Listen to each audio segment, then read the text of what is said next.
E o Vasco, hein? Tava com a vitória bem encaminhada na estreia na Sul-Americana, mas deu mole no finzinho e sofreu o empate. Era uma altitude de 2.335 metros acima do nível do mar, em Arequipa, no Peru. Jogo lá no alto, pelo alto, pode ser uma boa ideia. Nesses lugares, a bola aumenta de velocidade. É sempre importante tomar cuidado com chutes de longe. E também com lançamentos e cruzamentos. O time aqui dos Cavanuto joga pelos lados, tem bastante cruzamento. Nos preparamos para isso.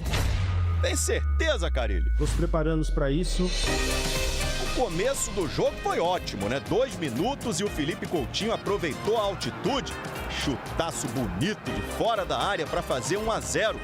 Aí o Paulo Henrique fez pênalti no Cabanillas. Martínez bateu para fora. E 7 minutinhos depois, o Coutinho deu esse passe de 3 dedos pro Verratti fazer o segundo. Vasco 2-0. Parecia que ia dar tudo certo, né? Aos 38 do primeiro tempo, Orzan cruzou e Gregório Rodrigues descontou. E ó, não foi por falta de aviso, hein? Jogo lá no alto, pelo alto, pode ser uma boa ideia. No segundo tempo, a defesa do Melgar bobeou e Verratti, com toda a sorte do mundo, fez o terceiro. O zagueirão foi afastar, a bola bateu no joelho do Verratti e foi pro gol. 3-1, sorte do lado do Vasco. Nada mais podia dar errado, é ou não é? Sobre o jogo, tudo que a gente imaginou. O time aqui dos Cavanuto joga pelos lados, tem bastante cruzamento. Nos preparamos para isso. O Melgar só tinha uma jogada.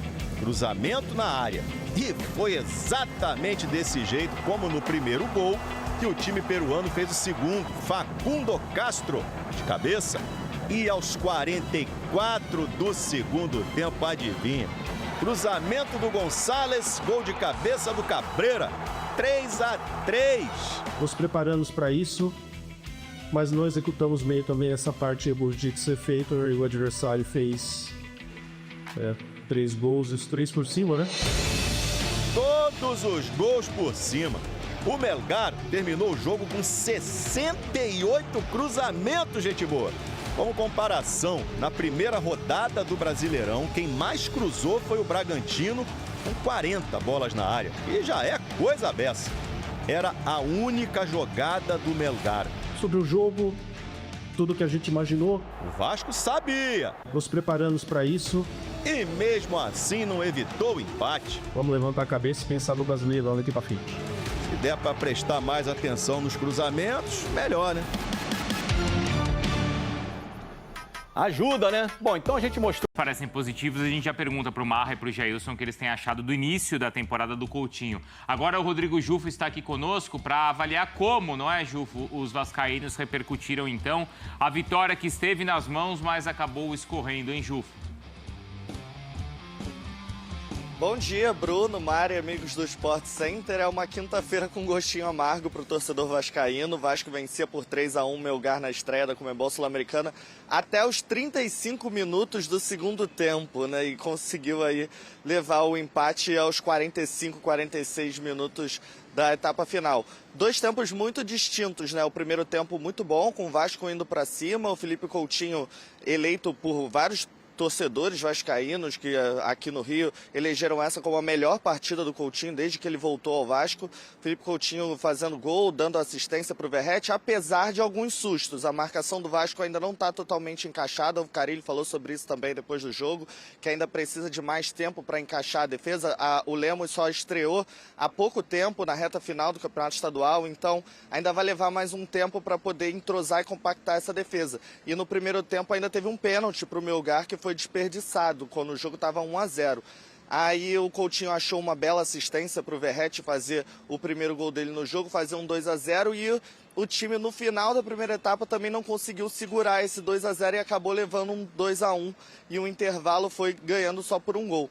Na segunda etapa, o time do Vasco foi para cima, fez um 3-1 para garantir, tentar sentar num resultado ali de 2 gols, porque o desgaste já era muito grande. A gente lembra que a Arequipa tem 2.300 metros acima do nível do mar, e aí o Carille teve que fazer algumas alterações, mexendo na filosofia do time.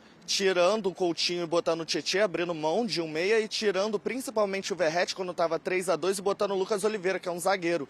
Então o Carille chamou ainda mais o Melgar, que cruzou 64 bolas na área e acabou conseguindo fazer 3 gols de cabeça e cedendo esse empate o Vasco na estreia da Conmebol Sul-Americana. É aquilo, o empate fora de casa, pensando assim, é um bom resultado numa competição continental, mas se você olhar o jogo 3-1, você pensa, putz, dava para ter vencido, né, amigos?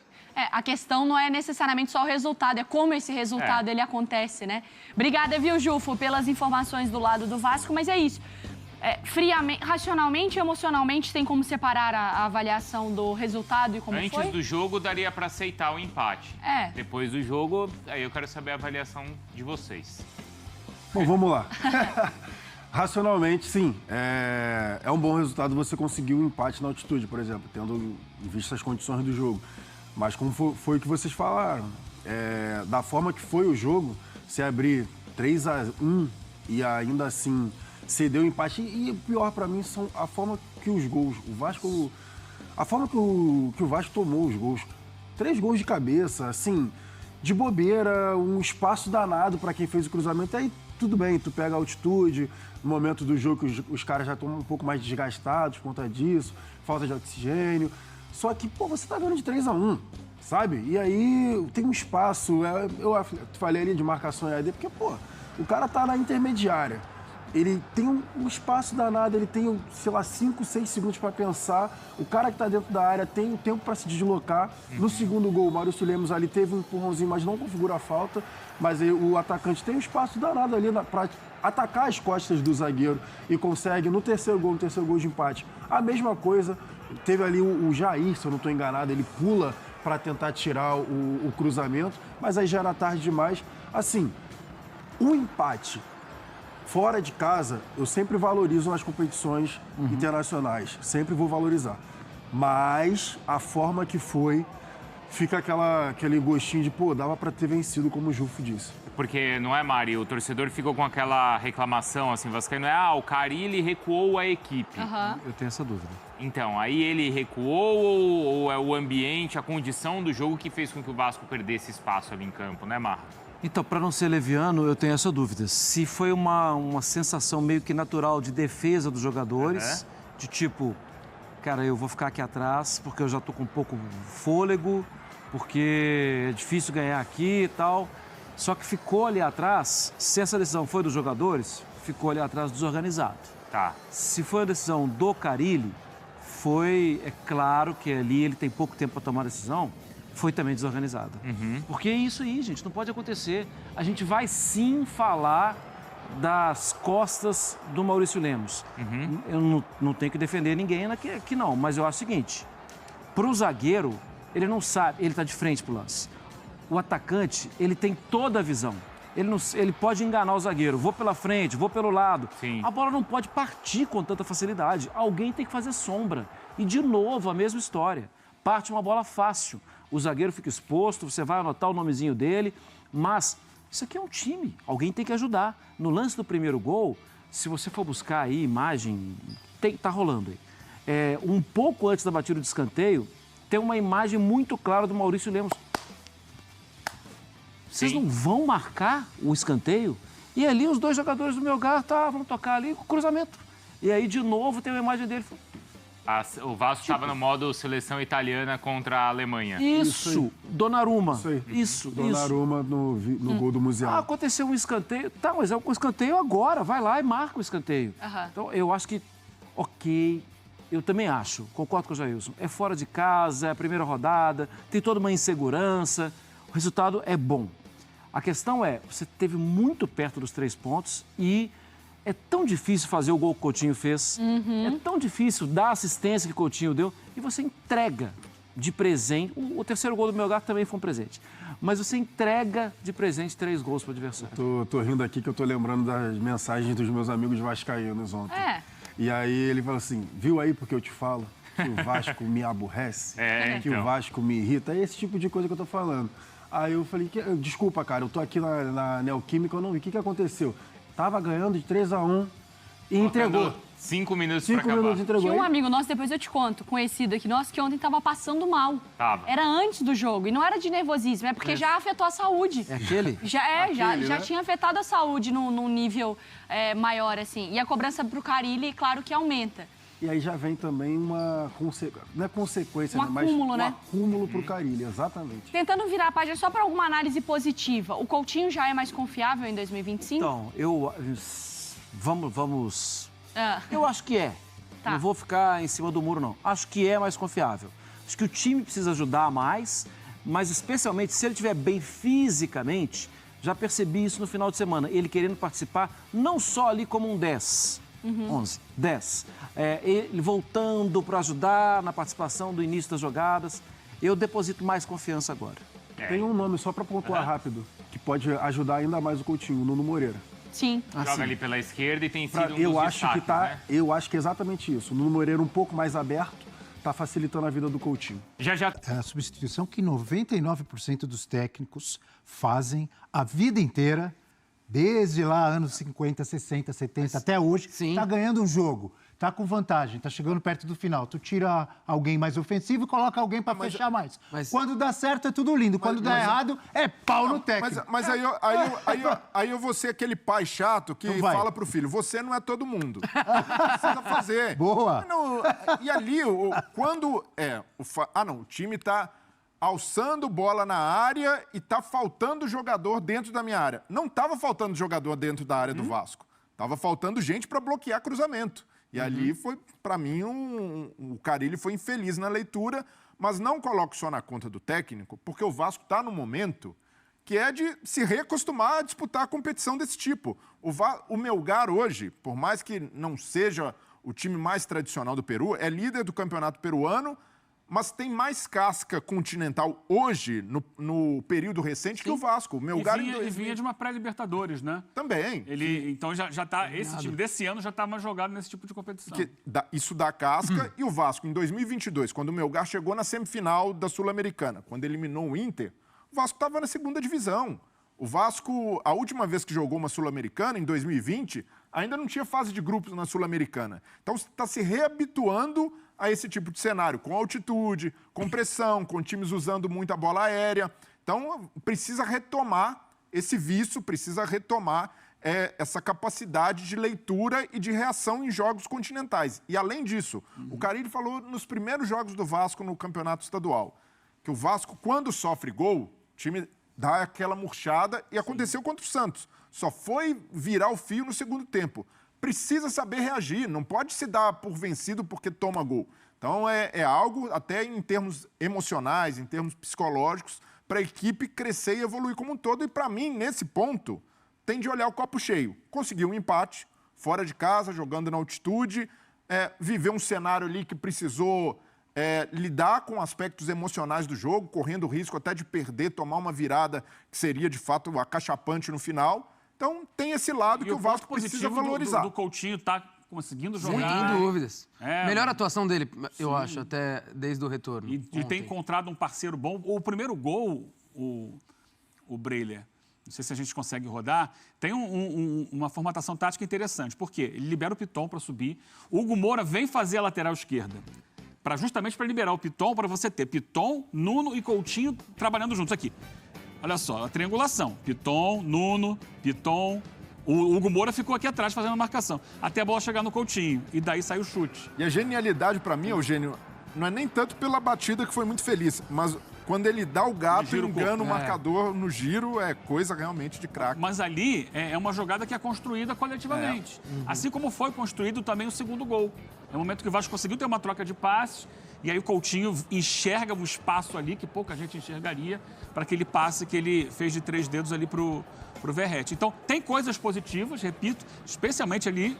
A gente já pega aí a parte final do lance, né?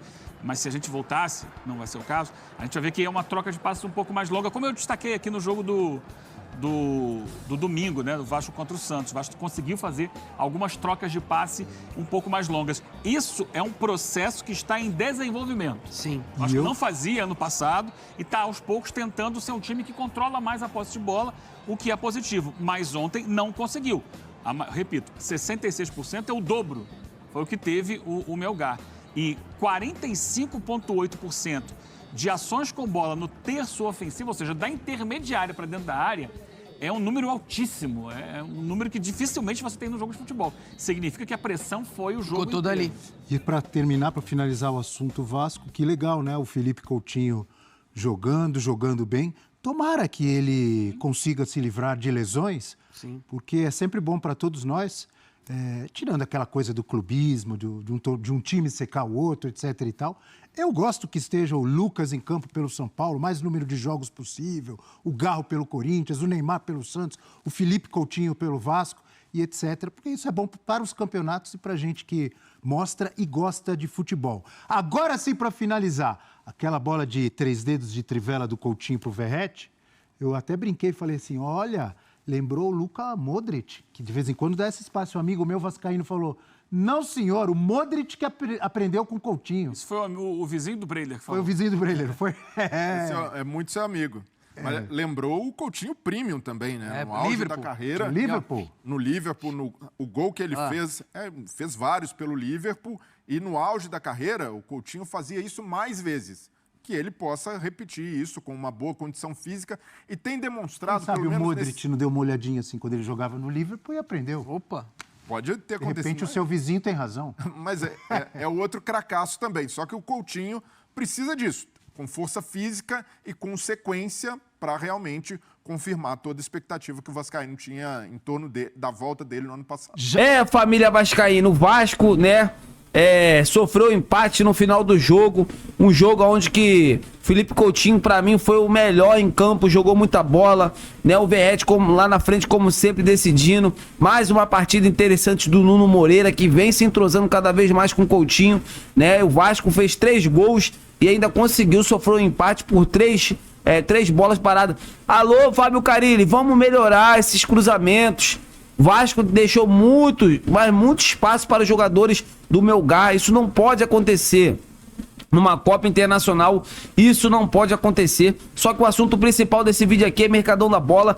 Isso porque tá saindo a informação de que o Vasco tem interesse, né, no meia paraguaio Júlio Enciso, que atualmente joga pelo Brighton na Inglaterra, o Pedrinho, né, tá querendo muito a contratação do jogador. E o Richarlison tem também, né, a diretoria do Vasco tem esse desejo de poder contar com o Richarlison. Aí vocês vão me perguntar, Richarlison é um jogador que está em baixa na Europa, né, está vivendo um momento de lesões, está tendo uma sequência de lesões. O atleta quer recuperar o seu futebol aqui, né, no cenário do futebol brasileiro, e todo mundo sabe que ele é vascaíno, né, de coração. Isso poderia facilitar muito, igual o Coutinho fez, né, chegar aqui no Vasco, jogar um ano, né, e depois voltar para a Europa. Esse é o desejo do jogador, e o Pedrinho gostou muito da ideia de poder contar com o Richarlison. Então, assim, 2 nomes estão na mira do Vasco, Júlio Enciso e Richarlison, para a temporada, né, para essa temporada. Então, assim, são jogadores que iriam agregar cada vez mais, iriam dividir responsabilidades, né, com o Felipe Coutinho, com o Richarlison ali na frente.